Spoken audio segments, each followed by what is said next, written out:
Hi guys, hope you guys are having a great day so far. This is Bill with the Handgun Safety Academy. Hey guys, today I'm going to give you a tip today. I just wanted to go over a scenario that happened to me at the indoor range this morning when I was there doing some practice drills. So the topic, or the actual video, the topic of this video is, can you be overly safe when handling a loaded or an unloaded firearm? That's the question. And in my opinion, guys, no, you cannot be overly safe. And the reason why I'm saying that is this is a scenario that happened today. So at this particular indoor range that I go to, we are allowed to do holster drills. The table at each lane does come down. Now, the thing is, the rules are that when we do drop that table down to do our holster drills, we personally ourselves are not allowed to put it back up. When we're done with the lane, the range officer will come and put that table back up.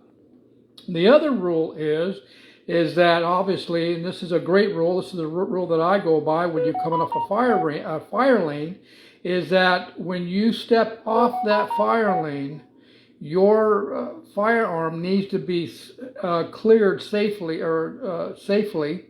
Also, the slide needs to be locked back, and then you holster your firearm, and then you can step back and go to the back table and load up some more ammo in your mags, and then come back on the fire line and then load and make ready.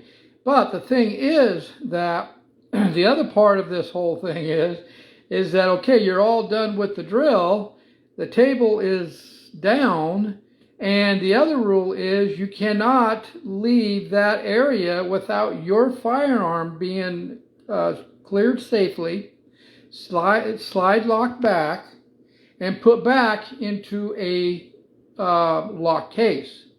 So normally what happens, if the table's up, you put your case on that table with your firearm on the table with the muzzle downrange, slide lock back, open up your case, put your handgun in that case, and then lock it back up. And so this is where muzzle control comes in, and that's number 2, I think, on the 4 international handguns safety rules, is that you never want that muzzle pointing at anything you're not planning to destroy. So if you aren't able to put your gun case on that table to put your handgun back into the lock case, then how do you step back and put the firearm in the gun case if it's on the staging area where it's not supposed to be? Well, the thing is, when you're holster drawing and you've holstered your firearm in your holster with the slide lock back, you've cleared and safely cleared it, no ammo in the chamber, no magazines in it, then what you have to do is you've got to look down both sides of where your lane is to make sure there's nobody there. You got to make sure behind you, you got to make sure there's no one there.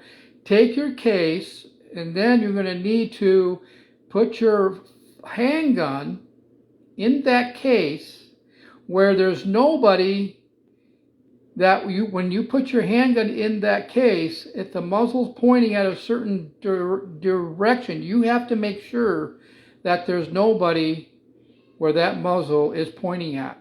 So you may have to just wait a few minutes before the person is out of the way, or if you're with a partner, you can have your partner take that gun case and then put it by the fire lane, or hold it, as long as he's not behind it when you put your gun in, that muzzle is not pointing at any individual. Now, some people might think, well, that's a little ridiculous because you're being a little too safe. You know what? You got to keep practicing these the 4 international gun safety rules, no matter what situation you're in. And the biggest one I see broken all the time is muzzle control. And people are constantly pointing the muzzle at either somebody in the next lane or pointing it to either too far up or too far down or whatever. So guys, just remember this. It's okay to be overly safe when handling a loaded or an unloaded firearm. You guys can go to handgunsafetyacademy.com. Check out my courses that we offer. You can also go to my YouTube channel, which is Handgun Safety Academy. You guys have a great day. See you at the next video.